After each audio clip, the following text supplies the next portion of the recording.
Selamat pagi anak-anak sekalian. Pada kesempatan hari ini kita berjumpa kembali dalam pembelajaran kita tutorial pendidikan agama Buddha dan Budi Pekerti. Sebelumnya, Namo Sang Hyang Adi Budaya, Namo Buddhaya.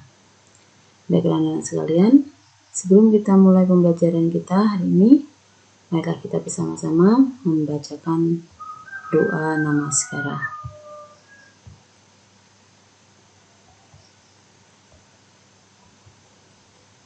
Arahang sama sambuddho bhagava Buddhang bhagawantang abhiwademi Swakhato bhagavata Dhammo dhammang namasami Supatipanno bhagavato sawaka Sangho Sanghang namami. Terpujilah Sang Hyang Adi Buddha, Tuhan Yang Maha Esa. Terpujilah para Buddha, Bodhisattva, Mahasatwa dengan segala pancaran cinta kasih. Semoga kita selalu diberikan kesehatan, ketenangan, ketentraman, dan kebahagiaan. Sadu, sadu, sadu. Baiklah anak sekalian, kita lanjutkan materi kita. Kita masih membahas tentang bab yang kedua, yaitu tentang aspek-aspek sila ya. Nah, sebelum Ibu menyampaikan tentang materi selanjutnya, pada minggu yang lalu kita sudah membahas tentang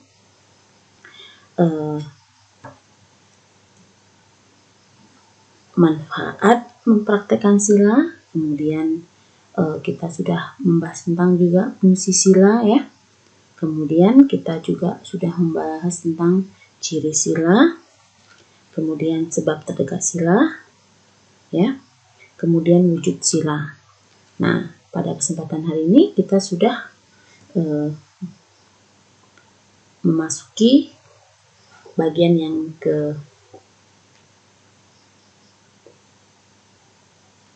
ke-6 ya, yaitu cara mempraktekkan sila. Ya, nah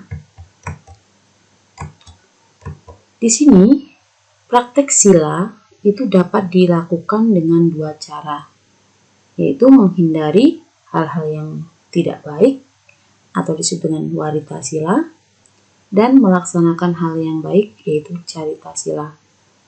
Salah satu contoh warita sila adalah Pancasila, sedangkan salah satu contoh dari carita sila adalah Pancadharma ya. Nah, uraian berikut itu tentang Pancasila dan Pancadharma secara terperinci ya. Itu. Nah, di sini aku bertekad melatih diri menghindari mengambil barang yang tidak diberikan. Nah, itu ya. Itu salah satu dari melatih diri dalam menghindari perbuatan, yaitu mengambil barang yang tidak diberikan ya. Nah, di sini yang pertama adalah Pancasila. Nah, Pancasila itu berarti 5 aturan moralitas atau moral. Aturan moralitas ini merupakan aturan universal yang harus dijalankan oleh semua tanpa membedakan suku, ras, dan agama, yang menginginkan ya kebahagiaan dalam kehidupannya. Ingat anak-anak sekalian, jadi yang merupakan yang bisa membedakan suku, ras, dan agama. Agama apapun mereka selalu menjalankan yang namanya aturan ya, aturan di dalam agamanya masing-masing. Walaupun aturannya itu berbeda-beda, tapi itu tujuannya adalah tentang perilaku ya, perilaku yang baik. Seperti tadi yang kita harus lakukan, yaitu warita sila dan carita sila. Kalau warita sila itu adalah hal-hal yang tidak baik. Kemudian kalau hal-hal yang baik yaitu adalah carita sila ya. Nah, di sini Pancasila itu terdiri dari 5 aturan. Yang pertama adalah menghindari membunuh makhluk hidup atau disebut dengan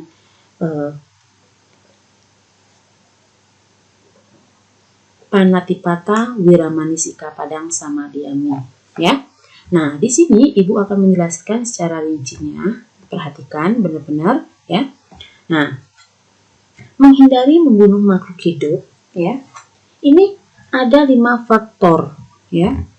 Ada 5 faktor yang dapat disebut membunuh. Yang pertama, ada makhluk hidup. Kemudian mengetahui bahwa makhluk itu masih hidup. Kemudian berpikir untuk membunuhnya. Ya. Kemudian yang keempat, berusaha untuk membunuhnya dan akhirnya makhluk itu mati sebagai akibat dari usaha tersebut.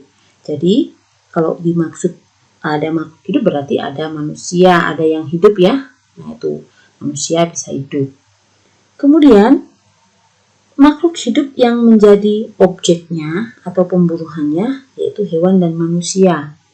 Nah, sebagai orang beranggapan bahwa hewan sengaja diciptakan untuk memenuhi kebutuhan manusia, sehingga itu merupakan hal yang wajar jika manusia membunuh hewan. Agama Buddha tidak sependapat dengan pandangan ini karena manusia dan hewan itu memiliki kesetaraan sama-sama makhluk hidup. Nah, jadi manusia dapat terlahir sebagai hewan karena perbuatan jahat dan hewan dapat pula terlahir sebagai manusia karena perbuatan baiknya. Nah, itu umpan baliknya seperti itu. Jadi itu ya.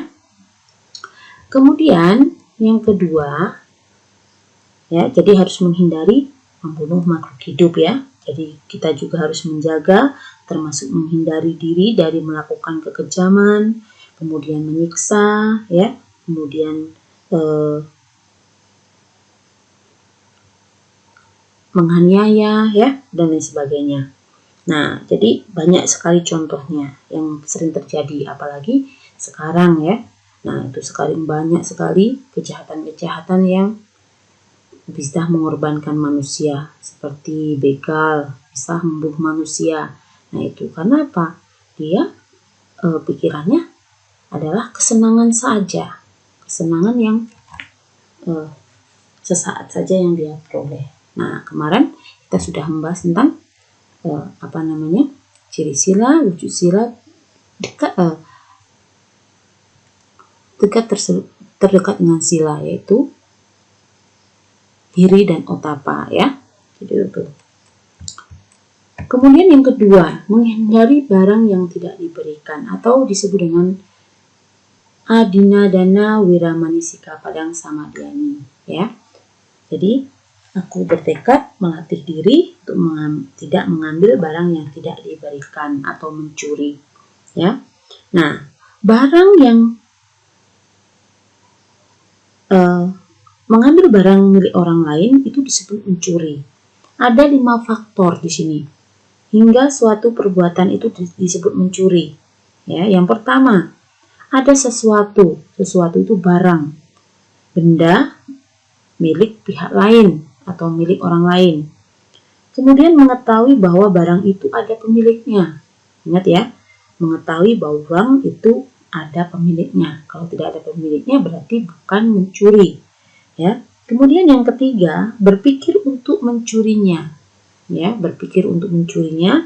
Kemudian yang keempat, berusaha untuk mencurinya.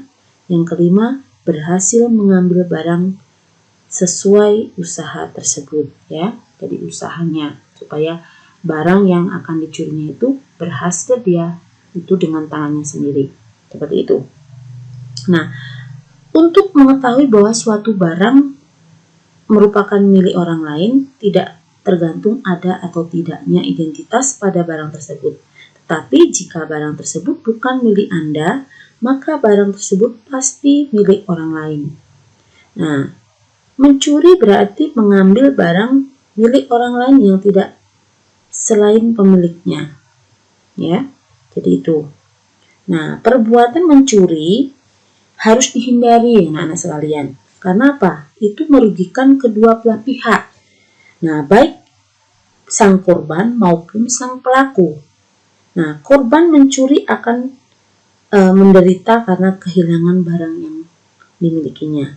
Pelaku pencurian akan lebih menderita karena pikirannya itu dikuasai oleh keserakahan. Kemudian membuatnya sulit bersyukur dan sulit merasa puas. Dia tidak akan ada puasnya. Ingat anak-anak sekalian, jadi barang yang bukan miliknya ataupun mungkin seperti korupsi itu sudah termasuk mencuri. Itu masih diliputi oleh ketidakpuasan, ya. Nah, selain itu juga perbuatan mencuri yang dilakukannya akan membuatnya selalu merasa takut dan gelisah, ya. Itu. Nah, akibatnya apa? Akibatnya dapat timbul karena perbuatan mencuri adalah tidak mempunyai harta benda, ya. Nah, kekayaan kemudian terlahir kembali dalam kondisi kurang materi, menderita kelaparan, mereka tidak berhasil memperoleh apa yang diinginkannya, atau didambakan menderita kebangkrutan atau kerugian dalam usaha dagang, sering tertipu atau diperdayai, dan mengalami kehancuran karena bencana atau malapetaka. Nah, seperti itu. Jadi kalian bisa memahami hal itu, ya. Kemudian yang ketiga adalah Kamisu Wicacara Wira Manisika Padang Samadhyami. Aku bertekad melatih diri untuk menghindari perbuatan asusila.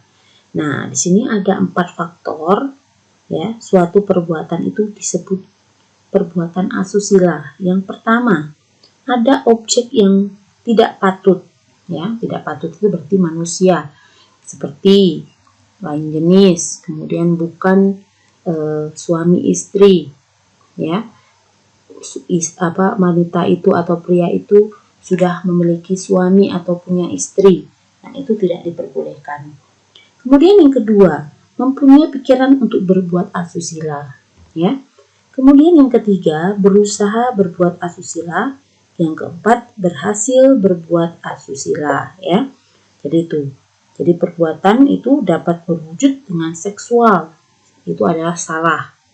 Dan segala bentuk perilaku pelecehan seksual, ya. Nah, itu sekarang banyak sekali perbuatan seksual, pelecehan seksual itu terjadi, ya. Mungkin kalau kalian melihat di berita, di televisi maupun di media massa lainnya, itu banyak sekali orang tua mencabuli anaknya dan lain sebagainya. Nah, itu adalah salah satu perbuatan yang harus kita hindari sebagai manusia, ya. Ibu yakin kalau kalian adalah manusia-manusia yang bermoral, jadi tidak mungkin akan melakukan hal seperti itu, ya.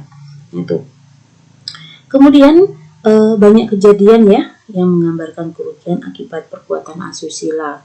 Nah, seandainya kalian masih bersekolah, kalian statusnya sekolah, nah itu siapa yang akan berakibat? Nah, seperti warga akan akan merasa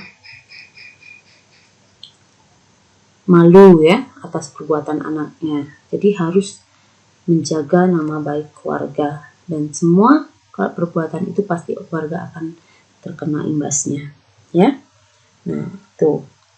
Nah, kemudian keretakan rumah tangga sehingga perpecahan antara suami istri sering juga terjadi, ya, atau disebabkan karena perbuatan asusila itu dilakukan suami atau istri, misalnya kumpul kebo dan lain sebagainya, ya. Nah, itu salah satunya. Kemudian akibat lainnya, akibatnya yang timbul karena perbuatan asusila itu antara lain mempunyai banyak musuh, kemudian dibenci banyak orang. Orang yang seperti itu pasti dibenci banyak orang. Kemudian dicelakai. Kemudian yang lebih parahnya terlahir kembali sebagai banci atau waria, mempunyai kelainan jiwa, kemudian dilecehkan orang lain, sering mendapat aib atau malu, tidur maupun bangun dalam keadaan gelisah, tidak begitu disenangi oleh laki-laki maupun perempuan. Selain itu, mereka akan gagal dalam membina hubungan orang lain.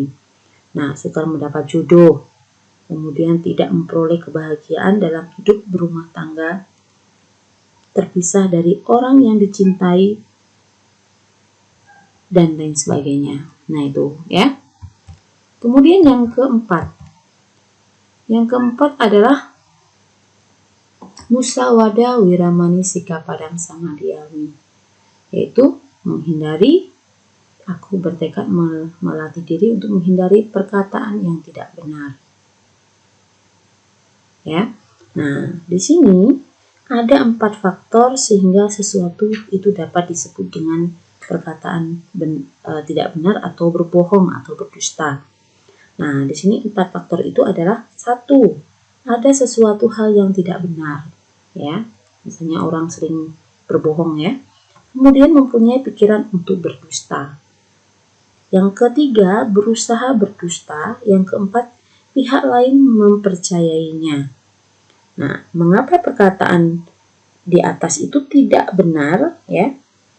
Harus dihindari karena perkataan yang tidak benar tersebut terkandung kebencian, keserakahan, dan kebodohan batin yang mengotori pikiran pelakunya. Selain itu, tidak satu pun orang yang merasa nyaman mendengarkan kata-kata yang tidak benar. Tidak satu pun orang yang senang saat dibohongi. Ingat anak-anak sekalian ya.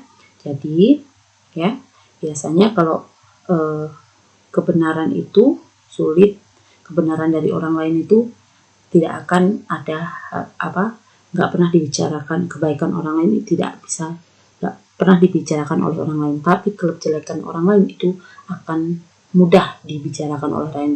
Makanya jangan sering merumpi atau membicarakan orang lain kalau kalian tidak ingin dibicarakan, ya. Itu karena apa? Fisik kita itu berbeda. Dari fisik sebenarnya semua warna kulit, rambut, dan semuanya itu sama. Tapi hati manusia itu berbeda-beda. Nah itu, jadi kita harus mempunyai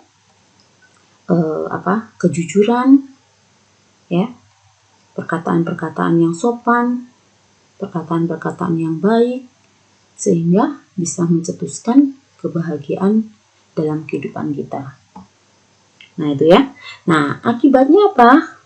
Akibat yang kita bisa timbulkan kalau kita sering berkata bohong atau berkata yang tidak benar, bicara tidak jelas, ya, gagap. Nah, giginya jelek dan tidak rata atau rapi, mulutnya bau busuk, perawakannya tidak normal, terlalu gemuk atau kurus, terlalu tinggi atau pendek, sorot matanya tidak wajar, dan perkataannya tidak dipercayai, walaupun oleh orang-orang yang terdekat, bahkan bawahannya, ya. Nah, itu. Jadi anak-anak sekalian, nah ini ingat ya, fisik kita itu berbeda.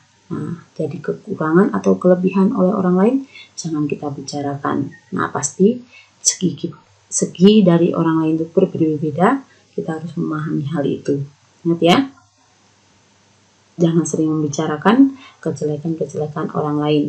Nah, selalu berpikir positif, selalu berpikir yang baik, ya, sehingga pikiran kita akan terlatih untuk mengingat ataupun berpikir yang baik.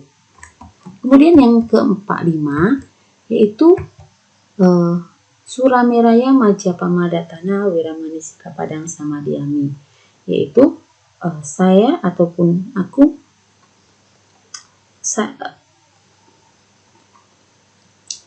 artinya yaitu saya berusaha melatih diri untuk menghindari minuman keras yang menyebabkan lemahnya kesadaran, ya. Nah, di sini ada 4 faktor, ya. Suatu perbuatan itu dapat disebut dengan lemahnya kesadaran atau minuman keras. Nah, yang pertama, ada sesuatu yang menyebabkan lemahnya kesadaran jika digunakan atau dikonsumsi. Nah, sekarang bukan cuma minuman saja, tetapi ekstasi sekarang yang sering beredar, kemudian narkoba. Nah, itu adalah salah satu bentuk untuk melemahkan kesadaran manusia. Kemudian mempunyai keinginan untuk menggunakan. Nah, barang haram itu jangan sampai kita pergunakan dalam kehidupan kita. Karena apa? Itu akan merusak diri kita maupun masa depan kita. Kemudian yang ketiga, menggunakan atau mengkonsumsinya. Jangan sampai anak-anak sekalian ya, jangan sampai menggunakan atau mengkonsumsi zat yang bisa melemahkan kesadaran ya, seperti narkoba dan sebagainya yang tengah merajalela. Jangan coba-coba. Yang keempat, timbul gejala mabuk atau sudah menggunakannya, setelah menggunakannya. Nah, jangan terjadi ya. Kalau misalnya kalian melihat di luar sana ada yang minum minuman keras, hindari ya. Itu selalu menjaga pergaulan, menjaga itu kita bersahabat. Kita boleh bersahabat dengan siapapun, tetapi kita tidak sepenuhnya mempercayai orang itu ya. Nah, di sini Buddha Gautama menyatakan bahwa akibat buruk yang timbul dari minuman keras ya sangat luar biasa. Buddha berkata, "Duhai para biku, minum-minuman keras secara berlebihan dan terus-menerus niscaya dapat menyeret seseorang ke dalam neraka, alam binatang, alam iblis. Akibat paling ringan yang ditanggung oleh mereka terlahir sebagai orang.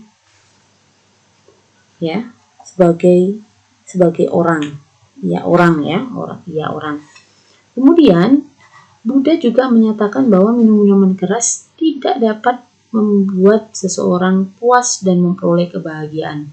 Beliau mengatakan, "Duhai para biku, ada 3 hal yang apabila dilakukan tidak pernah dapat membuat kenyang."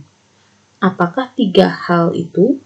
3 hal itu adalah permasalahan-permasalahan bermabuk-mabukan dan berzina.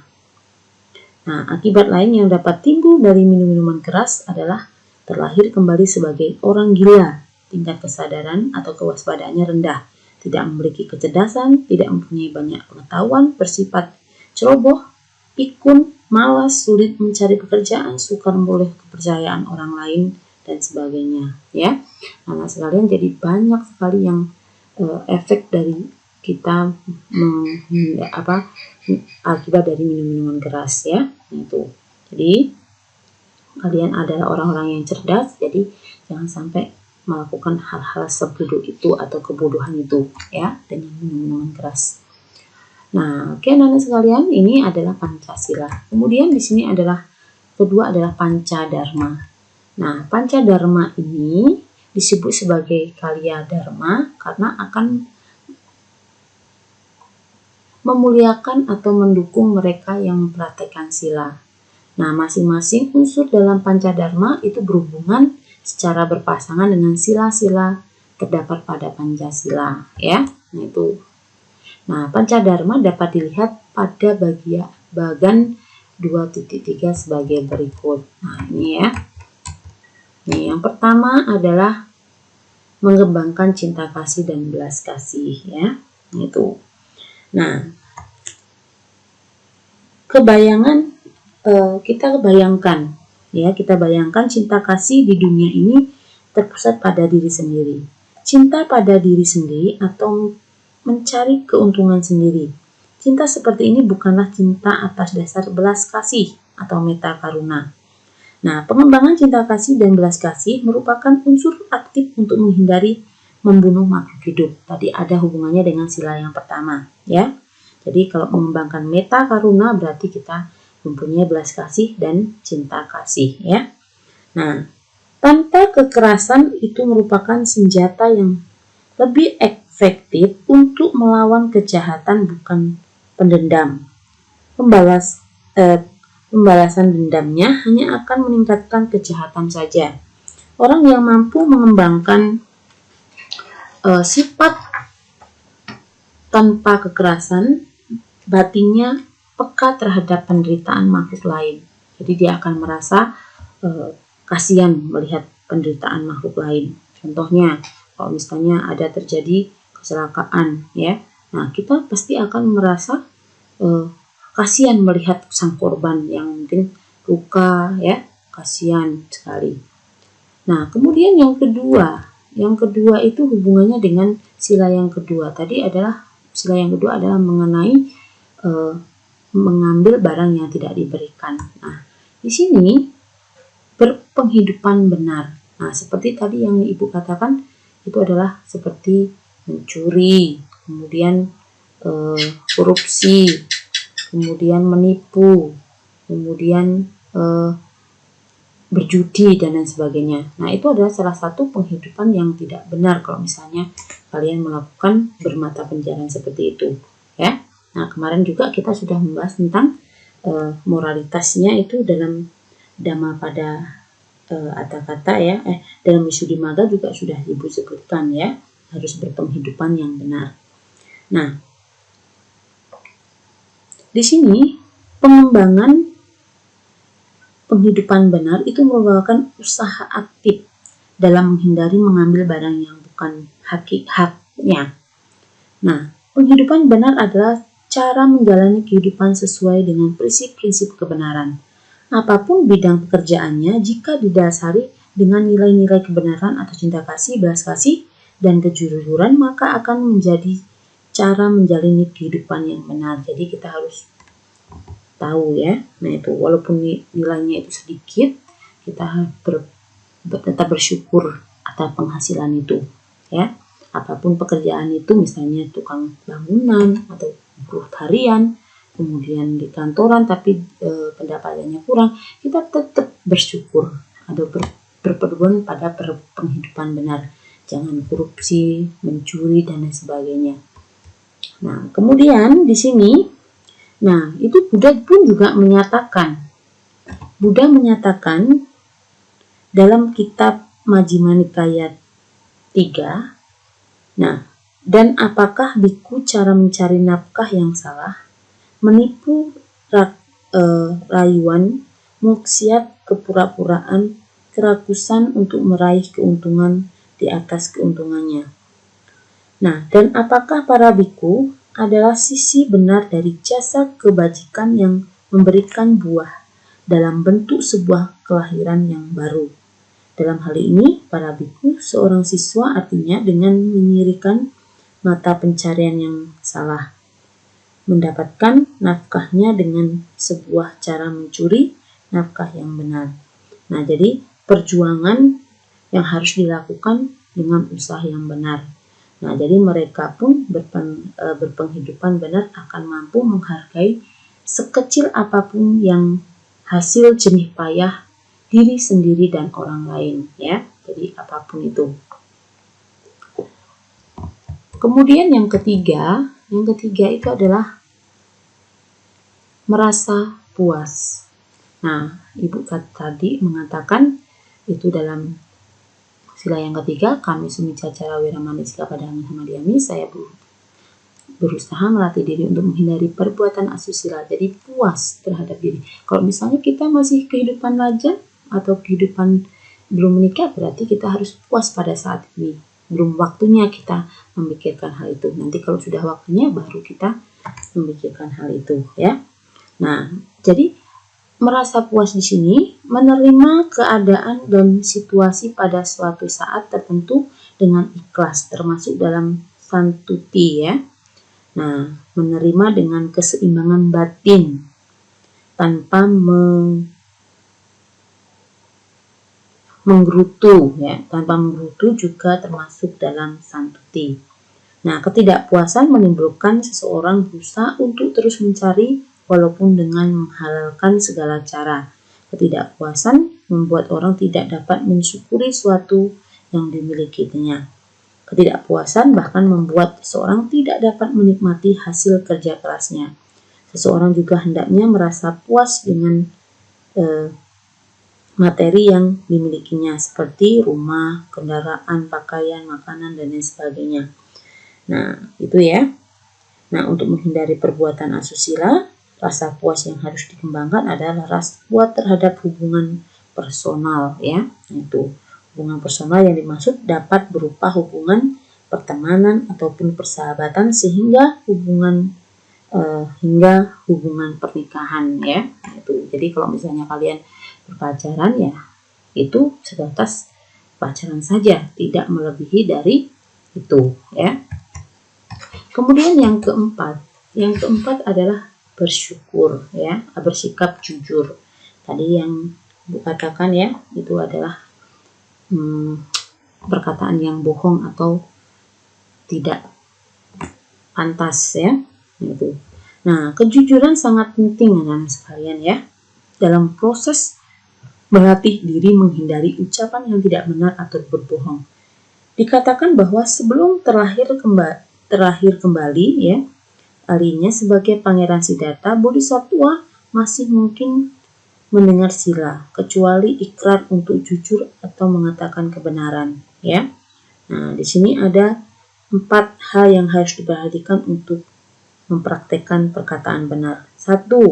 Tingkat kejujuran. Tingkat kejujuran adalah perkataan seseorang sesuai dengan kebenaran. Jangan pernah melebih-lebihkan atau mengurangi kebenaran akan diucapkannya. Nah, jika tidak ada kejujuran, seseorang cenderung membongkokkan fakta ke arah yang diinginkannya. Yang kedua, tingkat penghargaan. Nah, perkataan yang benar bukan hanya tulus, namun juga harus menghargai dan mencintai. Dengan mengetahui kebenaran atau fakta, mengatakan kepada orang lain, jangan didasari pikiran yang hanya menguntungkan diri sendiri saja. Yang ketiga, tingkat pertolongan. Perkataan yang benar juga tidak melupakan aspek manfaat terhadap orang lain. Dimulai dari berpikir positif terhadap diri sendiri, kemudian terhadap orang lain, sehingga berwujud dalam perkataan akan menjadi positif pula. Kemudian yang keempat, tingkat harmoni dan kesatuan. Nah, tingkatan yang paling tinggi ini akan membawa pada perkataan yang harmoni, seimbang, selaras, atau utuh. Kemudian mengkomunikasikan ini lebih abstrak atau tidak hanya sekedar komunikasi verbal saja, ya, itu. Nah, Sang Buddha itu juga menyatakan dengan ucapan yang benar dalam Sutta Nipata sebagai berikut. Kata-kata yang mempunyai 4 nilai adalah diucapkan baik, bukan membicarakan jahat, tidak salah, dan tidak dicela para bijaksana. Apakah 4 itu? Mengenai ini, seseorang bicara dengan kata-kata indah, bukanlah buruk. Seseorang berbicara dengan kata-kata benar, bukannya salah. Seseorang berbicara dengan kata-kata halus, bukannya kasar. Sedangkan yang berbicara dengan kata-kata penuh kesadaran bukanlah kepalsuan, ya. Nah, itu sabda dari Sang Buddha, ya. Nah, kemudian yang kelima itu mengembangkan perhatian dan kewaspadaan. Nah, tadi Ibu sudah mengatakan kita harus waspada dalam bergaul ya. Nah, itu dalam hal memilih teman ya. Nah, itu karena apa? Karena kita tidak tahu apa yang dilakukan oleh teman kita. Nah, kemudian carilah teman-teman yang baik. Di sini perhatian yang senantiasa hadir mencerminkan tingkat kesadaran, kewaspadaan hanya memungkinkan bila ada perhatian menyertainya. Perhatian, kesadaran, dan kewaspadaan sering tergantung satu sama lain. Mereka merupakan suatu rangkaian mekanisme di dalam yang tidak dapat dipisah-pisahkan. Ya. Nah, apakah yang perlu diperhatikan dan apa yang perlu diwaspadai? Nah, di sini ada 4 hal yang dalam diri yang dapat untuk dijadikan pusat perhatian. Yang pertama adalah jasmani atau kaya. Memperhatikan sikap atau kondisi tubuh, kerja anggota badan termasuk alat bicara, sensasi, indrawi yang diterima, sehingga memperhatikan masuk keluarnya napas dan detak jantung, ya. Kemudian merasa puas yang kedua, ya, perasaan. Nah, perasaan berarti memperhatikan tanpa menilai sebagai bentuk atau perasaan atau emosi yang muncul dan hilang. Ya. Kemudian yang ketiga, pikiran. Memperhatikan pikiran sebagai bentuk pikiran-pikiran atau ide-ide atau gagasan dan angan-angan yang bermunculan secara selisih diganti bersamaan dengan terjadinya kontak-kontak indrawi ataupun yang didorong ke permukaan dari gudang ingatan ya. Kemudian yang keempat itu fenomena batin secara keseluruhan atau dhamma. Jadi kewaspadaan tadi ya, perhatian dan kewaspadaan tadi yang harus diperhatikan. Dengan memperhatikan dan tanpa memberikan penilaian sebagai bentuk batin, suasana mental, suasana hati seperti tenang, tentram, gelisah, bingung, menyimpulkan kekhawatiran, keraguan-raguan, kecewaan, simpati, antipati, sayang, benci, muak, bosan, enggan, putus asa, rendah diri, patah semangat, putus asa, bangga, bergairah, curiga, berangan-angan, dan berhayal. Nah, jadi objek perhatian itu harus diimbangi. Nah, apa? Kalau misalnya harus dihindari, ya tadi minum-minuman keras yang bisa melemahkan kesadaran. Contohnya sekarang banyak sekali narkoba yang beredar. Nah, itu yang harus dihindari. Kita harus memperhatikan atau berwaspada, ya. Nah, orang-orang yang ada di sekeliling kita. Seperti itu.